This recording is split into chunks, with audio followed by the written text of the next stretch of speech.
ঘরের দরজা খুলতেই হতভম্ব। সে কখনো কল্পনাও করতে পারেনি যে তার খালি ঘরে এই ধরনের কাজ তার সাথে হবে। দেখেন, সে সুন্দর করে ঘরের দরজাটা লাগিয়ে ঘরের ভিতরে প্রবেশ করবে। এর ভিতরে খালি ঘর থেকে তার কানে একটি বিকট সাউন্ড চলে আসতেছে। সে বলতেছে, কি ব্যাপার, বাড়ির তো কেউ নেই, তাহলে এই ধরনের সাউন্ড কোথা থেকে আসতেছে? নিশ্চয়ই এই ঘর থেকে আসতেছে। যেই বলা সেই কাজে সে এক পা দুই পা করে আস্তে আস্তে ঘরের ভিতরে প্রবেশ করলো এবং সব দিকে ভালোভাবে দেখতেছে যে সাউন্ডটা কোথা থেকে আসলো। সে এখনও ক্লিয়ার বুঝতে পারতেছে না যে সাউন্ডটা কোথা থেকে আসলো, কিন্তু অবশ্যই সাউন্ড যে আসতে আসছে এটা শিওর। এখন সে ভাবতেছে, না এটা মানে আমার ভুল ধারণা, আমার মাথার সমস্যা। এই কথা বলে রুম থেকে বের হইতে আবার তার কানে আসতেছে, কী ব্যাপার, সাউন্ডটা তো আমার কানে আবার আসলো।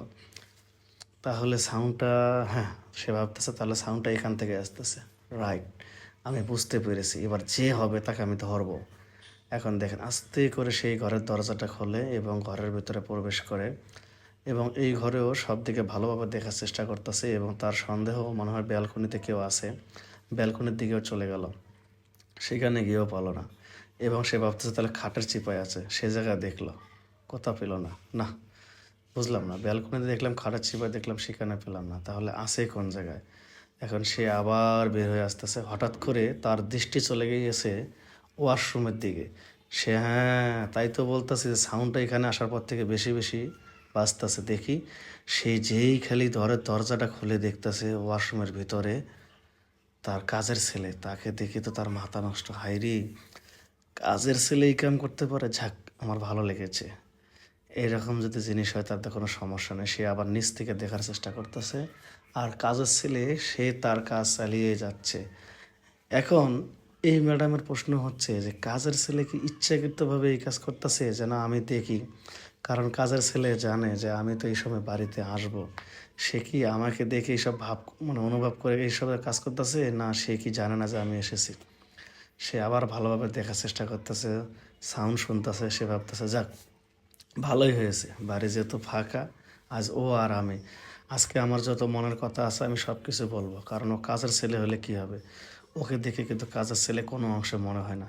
যেই বলা সেই কাজ, সে আবার দেখতেছে। দেখার পরে দেখেন সে মনে মনে একটা সিদ্ধান্ত নিয়েছে, আমি এবার কাজের ছেলেকে ডাকবো।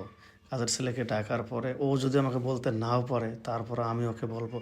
আর তাছাড়া ও এখন যে অবস্থায় আছে, ও রাজি না হয়ে পারবেই না। দেখেন, কাজের ছেলেকে ডাকতেছে দরজা খুলে, এই এদিকে আসো, এদিকে আসো। কাজের ছেলে চলে এসেছে। হ্যাঁ ম্যাডাম, বলুন। তোমার এইরকম করার কি দরকার?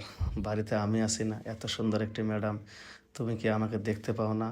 তোমার ওইসব কী করার দরকার? আমি তোমাকে অনেক ভালোবাসি, কথা জড়িয়ে ধরতে গেছে। তখন ছেলে বলছে, আরে ম্যাডাম, আপনি কী করতেছেন? আমি কাজের ছেলে, এটা ঠিক, কিন্তু আপনি যেটা ভাবতেছেন যে আমার মানে ক্যারেক্টারের সমস্যা, আমার মন মানসিকতা ভালো না, আমি খারাপ, সম্পূর্ণ এটা আপনার কিন্তু ভুল ধারণা।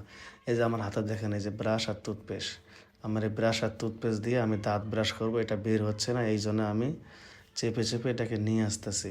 আর আপনি উল্টাপাল্টা ভাবতেছেন। সি ম্যাডাম, আপনার মন মানসিকতা এত নিচ।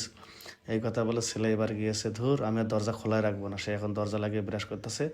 আর এইদিকে ম্যাডাম তার খাটে এসে বসে ভাবতেছে, না, আসলে আমি না, আমার মন মানসিকতা যে এত খারাপ। আর কাজের ছেলে, তার তো কোনোদিন এরকম খারাপ কিছু দেখিনি। আজকে সে করতেছে ব্রাশ আর আমি ভাবছি অন্যটা। আমি আর জীবনে এই ধরনের কাজ করবো না।